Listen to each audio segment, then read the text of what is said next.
So just a little bit of background about what I do. Essentially, I've been working in food environment research now since the beginning of my PhD, which was back in 2005. And the majority of the work I do is looking at food stores within local areas, how that influences what people eat. But an important component of the food environment too is also that within-store environment. So the focus of today's talks is going to be on the within-store environment of supermarkets. And why are supermarkets so important? Well, for many households in Australia, they're actually the key source of food. We know that the amount of food being brought as takeaway food is increasing, but supermarkets do remain the key source of food for many Australian households, and that's also the case internationally as well. For people studying food environment, and even at local government level, supermarkets are also important because they're often seen as an indicator of the absence of a food desert. So if you have a supermarket in your neighbourhood, generally indicates that you do have access to healthy foods. And that's the way supermarkets have traditionally been viewed in a lot of circumstances. If you have access to a supermarket, you can go in, you can buy your fresh produce, low-fat options, high-fibre options, all those other things we've heard today, options low in salt. You have that range of products, competitive prices, and so forth, long opening hours, so if you're on shift work, you can generally still get into these stores. Of course, there's the other side of supermarkets too, and that's in relation to the amount of unhealthy food or junk food that they might sell or promote. And that's been an increasing focus of a lot of research over the last couple of years. Just a couple of things in regards to marketing with supermarkets. With products and price, a couple of pretty obvious ones. Getting a product that's right for that target audience and finding out what costs consumers are willing to pay for that item. There's also the promotion of those items, but what I really want to talk about today is the placement of those items within store and the types of placements that might trigger impulse purchases in particular. So the reason impulse purchases are so important is because we know that up to 60% of decisions are actually made within the store. And that's not just planned decision, that's both unplanned and impulse. So an unplanned decision then is something, if you have a shopping list, you might go in and see that something like you walk past milk and think, oh, I forgot to put that on my list, grab that. That's an unplanned decision. An impulse decision is one where you might see a display that's promoting 2-for-1 items, something at half price, or a new item, so chocolate covered, whatever, and you think, I wouldn't mind trying that. That's an impulse decision. So there's a difference between unplanned and impulse decisions.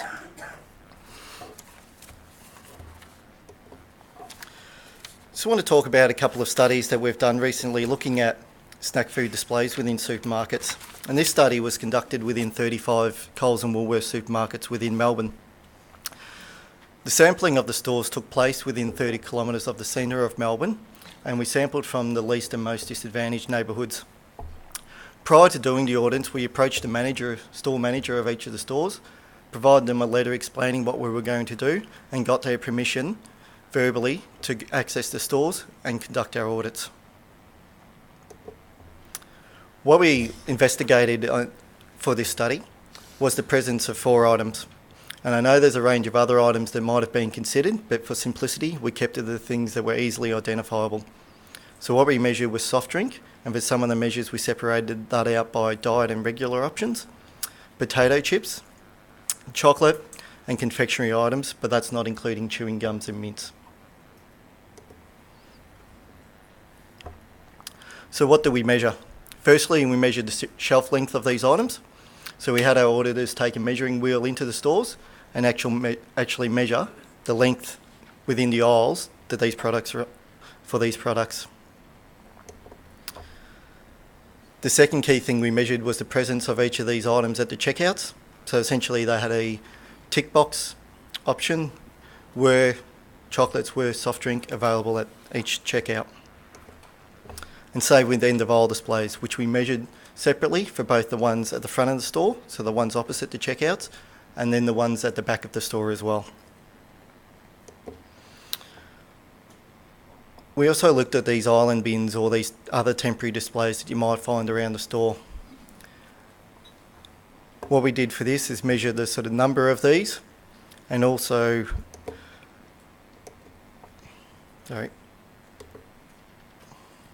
Okay, so for each of these things too, we also measured the presence of specials, price of some key items that we're interested in. For the things in the shelves, we also looked at the variety of the items. Total store size was measured, as well as fruit and vegetables, so we're able to compare the amount of fruit and vegetables on display compared to these 4 snack items.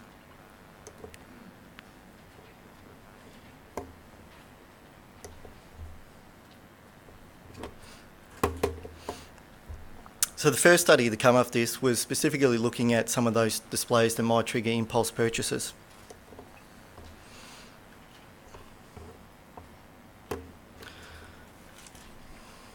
And for this, we looked at checkouts, end of aisle displays, and those island bins. So what we found is that in only 5 of the stores of the 35 that we measured, there wasn't snack food at 100% of the displays.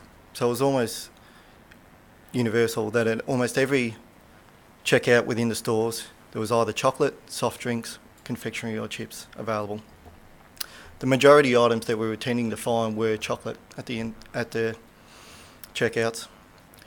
For the end of aisles, about a third of these across the store consisted of some form of snack food or soft drink item, with soft drinks being more common at the front of store and chocolates more common at the back.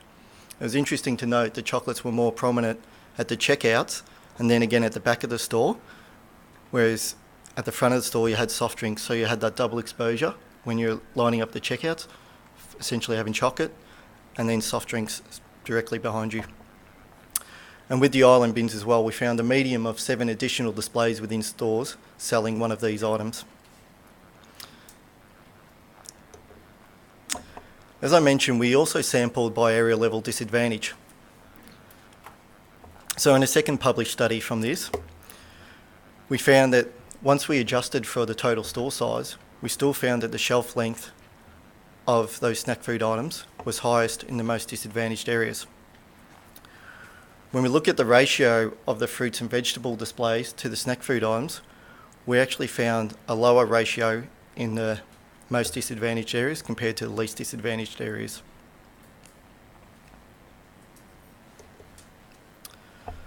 The final study to come from this work was an international comparison.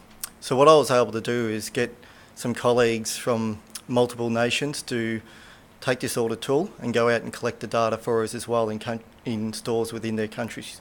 And what we were focusing on for this study was major chain supermarkets. So my colleagues were able to conduct audits in an additional 135 stores across 7 countries.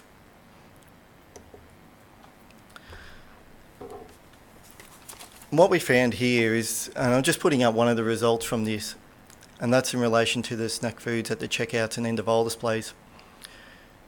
With the checkouts, we see that the percentage of checkouts with some form of snack food or soft drink was quite high in most of the countries, other than the Netherlands. Australia was actually the highest across each of the 8 countries, with both checkouts and end of aisle displays.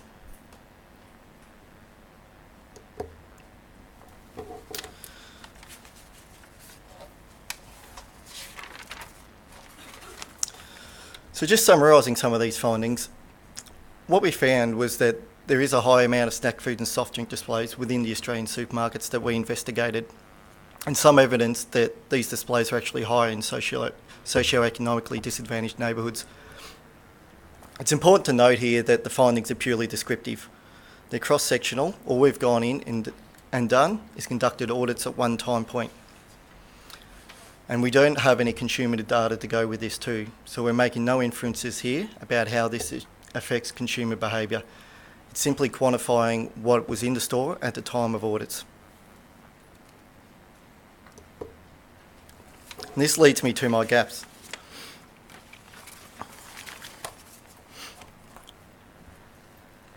The first gap I want to talk about is in relation to what supermarkets could do to potentially lessen the likelihood of unhealthy decisions being made within stores.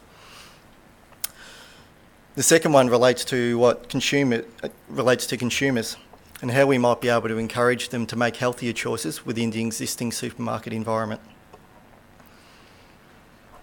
The third one relates to how we might work together between government, public health professionals and the industry to achieve the desired outcomes of healthy food purchasing for everyone. So on the supply side, what initiatives could a supermarket drive? Well, I would advocate for a set minimum number of checkouts with snack-free items. And I know that's been discussed in many forums before, and I think our results are quite striking that whilst I have spoken to Coles and Woolworths representatives previously, and they've assured me that in many stores they exist or they're happening, our results sort of tend to indicate otherwise. And so I'd like to see a commitment for stores to say we're going to introduce 3 or 4 snack-free checkouts within every supermarket. To couple with that, it's important that the in-aisle displays are considered too. It'd be pretty pointless if we just changed the checkouts and still had the end-of-aisle displays where we're lining up at the checkouts, still containing these items. So that's another aspect we need to consider.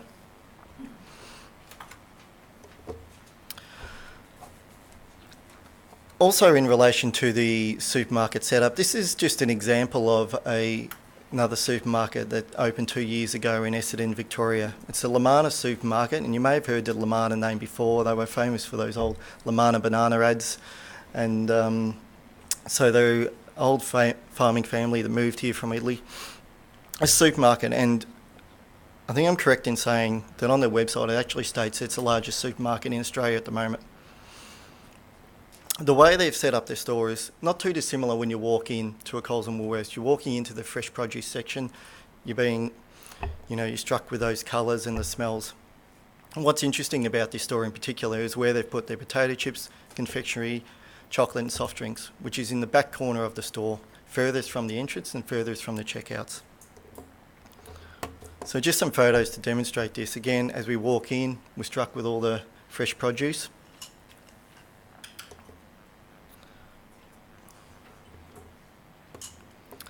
And this is sort of looking from that fresh produce area on the bottom left there towards the other end of the store.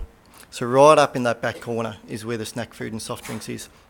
Essentially, if you were standing in a store and you didn't know where they are, there's no signage or nothing else actually pointing you towards those. So I've spoken to the manager of Lamana before, just sort of asked him, well, what are your motivations behind doing this? And his response was, I don't want people to buy these foods. So it was quite encouraging. On the bottom right there, we see the checkouts. On the day I went in there, I would say there's probably 40% of them had chocolate bars on display. And he said to me, I'm on holidays next week. I've told the staff when I get back, at least half of those are to be gone. I said, I don't want them there. The photo here shows water, mints, magazines and chewing gum. So an alternative display that could be introduced in other supermarkets as well. Other ways we might consider addressing the gaps, well, this one's related to demand and what consumers might be able to do better. So within the existing environment, we might look at ways to encourage healthier food purchasing, and I think that Food Switch app was a great initiative that's been introduced.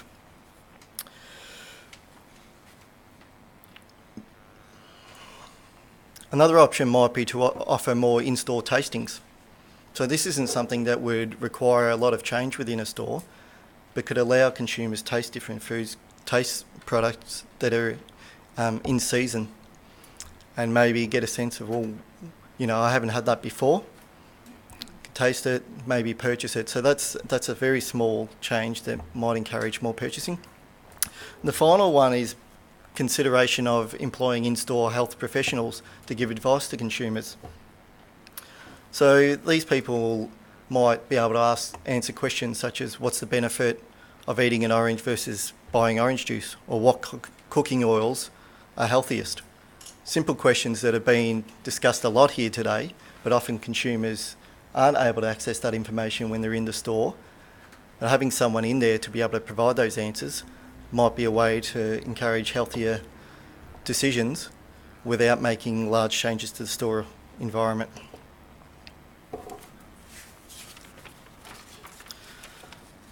The final thing I want to discuss is the potential for partnership opportunities, and again that's been discussed today. Getting more work happening between public health professionals and researchers, government and industry. And I want to provide, before I skip to that, I just want to talk about recent ACT government Healthy Weight Action Plan. And so a couple of things that they've noted in this is enacting a mandatory code for supermarkets to require at least one checkout aisle free of energy-dense, nutrient-poor foods, and regulating the sale of sugar-sweetened beverages. And what's really encouraging about this is in their actions, they're talking about linking themselves with industry and other researchers to help drive these initiatives. So I think that's really encouraging. Another example of a partnership opportunity is some work done at the Centre for Physical Activity and Nutrition Research, which I'm based. And this work was led by Professor Kylie Ball and undertaken in partnership with both the Heart Foundation and Coles Supermarkets. And late last year, this project was actually awarded the Victorian Health Promotion Foundation Award for healthy eating. So what Kylie did in this project was set up an intervention to investigate the effectiveness of a skill-based behaviour change, price reduction and combined intervention for promoting the purchasing and consumption of fruits, vegetables, water and low-joule beverages amongst women. The results indicate the price reductions increase vegetable purchasing, fruit purchasing and fruit consumption, whilst the behaviour change approaches were promising but require further investigation.